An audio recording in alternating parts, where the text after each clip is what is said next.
महाराष्ट्रातल्या सातारा जिल्ह्यामध्ये लोकसभेची निवडणूक पार पडते आणि त्या लोकसभा निवडणुकीवर संपूर्ण महाराष्ट्राचं लक्ष आहे.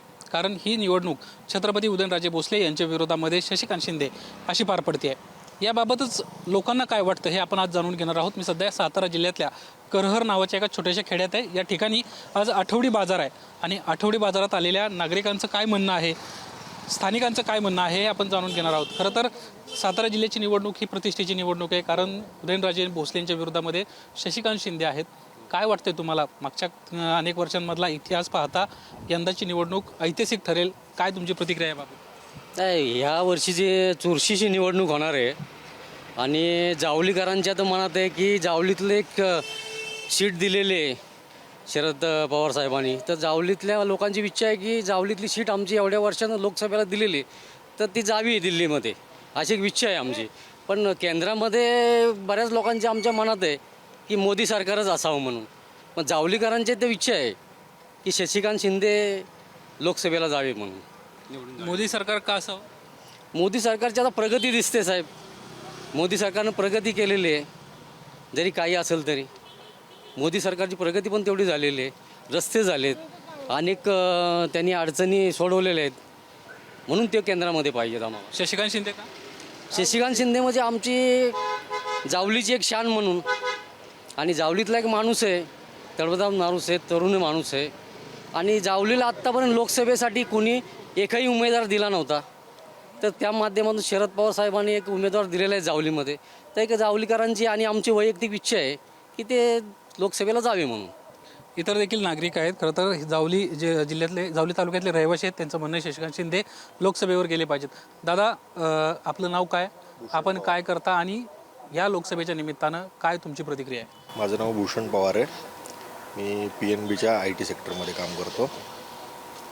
आणि लोकसभेच्या बाबतीमध्ये एक सेंट्रल लेवलला BJPने जे काम केलेलं आहे ते वाखाणण्याजोगं आहे. आत्तापर्यंत काँग्रेसचा कार्यकाळ झाला, त्यानंतर BJPचा. पण BJPच्या कार्यकाळामध्ये जे निर्णय होतात कुठले पेंडिंग राहिले नाहीत. जे झालं ते चालू झालं. आणि राहिला विषय आमच्या दुसऱ्या उमेदवाराचा. आता इथे एक राजे आणि शिंदेसाहेब आहेत. शिंदेसाहेबांचं काम आमदार म्हणून आम्ही पहिल्यापासून पाहिलं आहे. आमदार म्हणून त्यांचं काम चांगलंच होतं. त्यांचं काम जरी चांगलं असलं तरी आमदार म्हणून आम्हाला आवडतात ते. सेंट्रलला आम्हाला BJPच पाहिजे, म्हणून आम्हाला उदयनराजे. साताऱ्यात उदयनराजे पाहिजेत असं म्हणणं आहे, कारण केंद्रामध्ये मोदी सरकार आहे. तुमचं काय? आमचे एक माथाडी कामगारांचं खंबीर नेतृत्व म्हणून शशिकांत शिंदे हे खासदार व्हावेत ही आमची इच्छा आहे. तुम्ही माथाडी कामगार आहात. माथाडी कामगार किती वर्ष झालं दिलं मुंबईत? मला झाले की 20 वर्ष झाले. ते कामगारांचे व्यवस्थित प्रश्न सोडवतात, कामगारांसाठी झटतात. त्यासाठी आम्हाला शशिकांत शिंदे आणि जावलीचे भूमिपुत्र आहेत म्हणून शशिकांत शिंदे हवे आहेत. परंतु गादी आहे यंदा, गादीच्या विरोधात मतदान. गादी असली तर गादीचा मान ठेवला जाईल, पण शेवटी भूमिपुत्राचा बी प्रश्न आहे. जावलीतले म्हणून खासदार व्हावेत ही अशी आमची इच्छा आहे. शशिकांत शिंदे खासदार व्हावेत कारण ते आमचे जावलीचे पुत्र आहेत. दादा, तुमचं काय म्हणणं आहे? तुम्ही काय करता, काय नाव आहे तुमचं, आणि एकंदरीत राज्यातली परिस्थिती पाहता, सातारा जिल्ह्याची परिस्थिती पाहता काय तुमची प्रतिक्रिया आहे? सातारा जिल्ह्याचा मुद्दा म्हणायचा म्हटलं तर मी एक व्यावसायिक आहे. आणि सातारा जिल्ह्याच्या याच्यावर बोलायचं म्हटलं तर मोदी शासन महत्त्वाचं आहे. मोदींची कारकीर्द पंतप्रधान म्हणून चांगली राहिलेली आहे. आणि BJPचं विकास कामाच्या बद्दल बोलायचं झालं तर विकास कामं चांगली केलेली आहेत. तर महाराजांची सीट निवडून यावी हीच आमची इच्छा आहे. का महाराजांची सीट निवडून यावी? महाराज गेल्याशिवाय महाराजांची जर BJPची सीट गेली नाही तर केंद्रात BJP सरकार राहणार कसं? 400च्या वर सीटा गेल्या पाहिजेत. आमची एक सीट आम्ही महत्त्वाचीच आहे. त्यासाठी महाराजांची निवडून येणं आम्हाला गरजेचं आहे. महाराष्ट्रामध्ये ज्या पद्धतीचा दबावतंत्राचा वापर सुरू आहे, जो आता माड्याचं उदाहरण घेतलं तर माड्यामध्ये अभिजित पाटलांना आता त्यांच्यावर गुन्हा दाखल होण्याची शक्यता होती. लगेच ते भाजपमध्ये गेले. धैर्यशील मोहिते पाटलांना, शशिकांत शिंदेंना कोणत्याही वेळी अटक होईल अशा पद्धतीची परिस्थिती आहे. अशा परिस्थितीमध्ये या बाबतीत ज्या घडामोडी घडतात याबद्दल तुमचं काय? नाही, दबावतंत्र तसं काय चाललेलंच नाही आहे. हे आता विरोधकांनी केलेले सगळे नाटकं आहेत की दबावतंत्र आहे किंवा काय आहे. पहिल्यापासून दबावतंत्र चालूच होता, आता हे लोकांना दिसायला लागलं. बाकी काही नाही, दबावतंत्र काही आहे नाही. कोणाचं दबावतंत्र चालू? आता काय काँग्रेसनं काय केलं आतापर्यंत तेच केलेलं आहे की फक्त स्वतःचे खिशे भरले. आता फक्त BJP काय करतं, BJP सगळ्यांना उघड दाखवतं ते सगळं. डिजिटल झालं, सगळ्यांना कळायला लागलं. त्यामुळे तुम्हाला मला व्यवहार कळायला लागले, कोण काय खातंय, कोण काय जातंय. आता मोदींचे पैसे डायरेक्ट तुमच्या अकाउंटला येतात. पहिलं सरपंचाकडे गावातलं घरकुल म्हटलं तर सरपंचाच्या पुढे येणार, मग सरपंच तुम्ही हातापाया पडणार, मग तुम्हाला मिळणार. मग त्यातले अर्धे पैसे ते शासनाला वाटायला जात होते. आता कुठलाही 1 रुपयाला गैरमार्गाने कुठं जात नाही. त्यासाठी आपल्याला BJP सरकार पाहिजे. अतिशय स्पष्टता यांच्या बोलण्यामध्ये त्यांना स्पष्ट केलं आहे की भाजप नेमकं का पाहिजे. हा एक व्यावसायिक आहे, खारी बटर व्यावसायिक आहे. त्याचं काय म्हणणं आहे, काय त्याचं शिक्षण आहे, सगळ्या विषयासंदर्भात बोलणार आहोत. दादा, तुझं नाव काय, तुझं शिक्षण काय आणि तुझं यंदाच्या या लोकसभा निवडणुकीबद्दल मत काय? माझं नाव सूरज शंकर गोरे आहे.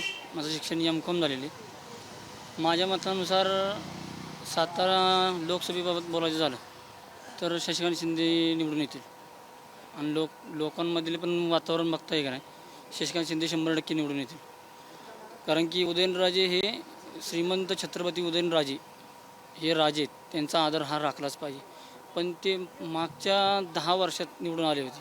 लोकांना ते लोकांच्या संपर्कात कमी आहेत आणि लोकांना पण त्यांच्या संपर्कात म्हणजे येऊ शकत नाहीत, असा त्यांचा दबदबा आहे.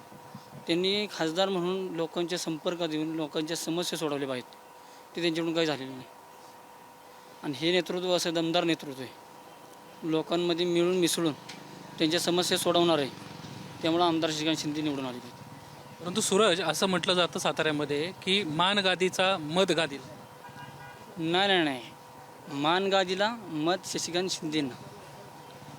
कारण की मान हा राजेंनाच राहणार, कोणी काय येणार. मोदी जरी आले तरी मान हा गादीलाच राहणार. पण माझं हे पर्सनली म्हणणे, तुम्ही लोकसभेचं विचारताय त्यामुळे मी सांगितलं, खासदारकीचं विचारताय त्याबद्दल मी सांगितलं शशिकांत शिंदे. हे जर तुम्ही विधानसभेचं विचारलं तर आमदार श्रीमंत छत्रपती शिवेंद्रसिंहराजे भोसले यांना मतदान जाईल. कारण त्यांचं काम बोलते, बाकी काही नाही. सूरज, या देशातल्या राजकारणाबद्दल तुझं काय मत आहे? तुझं M.Com झालं आहे, तू उच्च शिक्षित आहेस. महाराष्ट्रामध्ये, देशामध्ये सध्याची परिस्थिती आहे, यावरून तुझं काय वाटतंय? एकीकडे 400 पारचा नारा सांगितला जातोय, दुसरीकडे विरोधकांमध्ये दबाव तंत्राचा वापर आहे, अशी चर्चा आहे.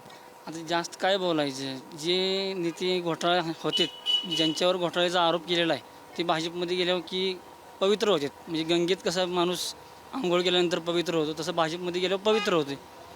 ह्यांच्यात फरक काय? तुम्ही नवीन उमेदवार तयार करा ना, जेणेकरून जे शिक्षित असतील, ज्यांच्यावर कुठला घोटाळा नाही आहे, ज्यांच्या समाजात 4 म्हणजे व्यवस्थित कामं करतील. तुम्ही काय करताय, जे रोपं आहेत त्यांनाच तुम्ही हे करताय, पाणी घालताय, त्याचा काय उपयोग आहे? म्हणजे भाजप पक्षामध्ये गेल्यानंतर माणूस काही पवित्र झाला का? त्यांचे आरोप मिटले का सगळे? मग सरकार कुठंतरी हे लपवते. तुमच्या पक्षात आलं की म्हणजे तुम्ही आमच्या पदराखाली आला की बाळ झाला, दुसऱ्याच्या पदराखाली की हे झाला. म्हणजे कॉमन सेन्सची गोष्ट आहे ना, ही प्रत्येकाला कळली पाहिजे. हे भाजपमध्ये काय करतात की सगळं म्हणजे जे नेते मंडळी प्रत्येकाची ईडी चौकशी झालेली आहे, प्रत्येकावर आरोप केलेले आहेत. मग मला एकच म्हणायचे फक्त की तुमच्या भाजपमध्ये पक्षप्रवेशानंतर तुम्ही असं का हे बाहेर का निघत नाही? मग ते तुमचे आरोप गेले कुठं? पहिले तुम्ही विरोधी पक्षात असताना हे आरोप जातात कुठं? का अचानकच हे नेलं होतं का काही करतच नाहीत? असं काही विषय आहे का?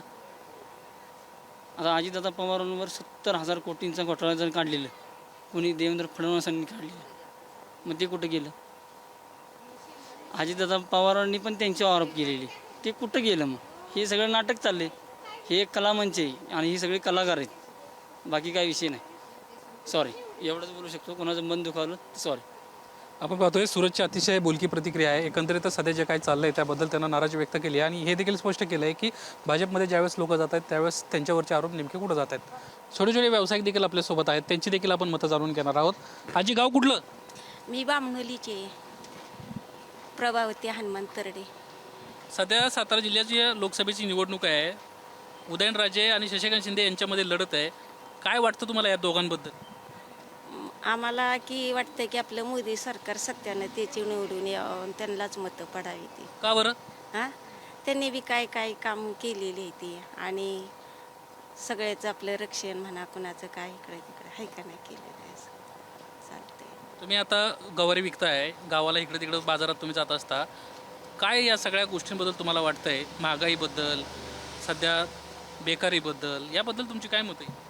ह्याबद्दल आता सगळ्याला गोरगरिबांना की शेतकऱ्यांना आरक्षण द्यावावं आणि शेतकऱ्याचं काहीतरी गरिबाचं वाली व्हावं, मोदीनं म्हणा कोणच्या बी सरकारने यावं पण गरिबाचं वाली व्हावं एवढंच आमचं मत आहे दुसरं काय.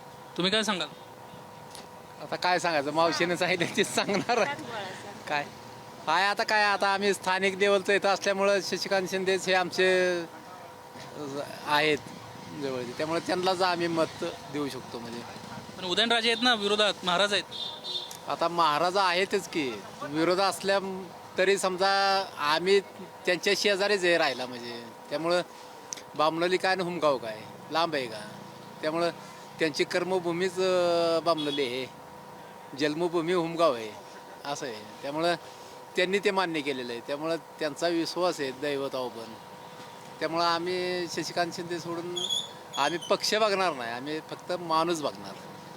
आम्ही पक्ष बघणार नाही, आम्ही माणूस बघणार, अशा पद्धतीच्या प्रतिक्रिया आहेत. तर मावशींचं म्हणणं होतं नरेंद्र मोदी पुन्हा एकदा सत्तेत आले पाहिजेत, त्यांना मतं मिळाली पाहिजेत. काय नाव? काय नाही. एकंदरीतच सातारा जिल्ह्यातल्या ग्रामीण भागातली ही परिस्थिती आहे. आम्ही माणूस बघणार नाही, पक्ष बघणार नाही, माणूस बघून आम्ही मतदान करणार आहोत, अशा पद्धतीच्या या स्थानिकांच्या प्रतिक्रिया आहेत. कॅमेरामन अरविंद वारगे, निलेश बुधावले, ABP माझा, सातारा. ABP माझा, उघडा डोळे बघा नीट.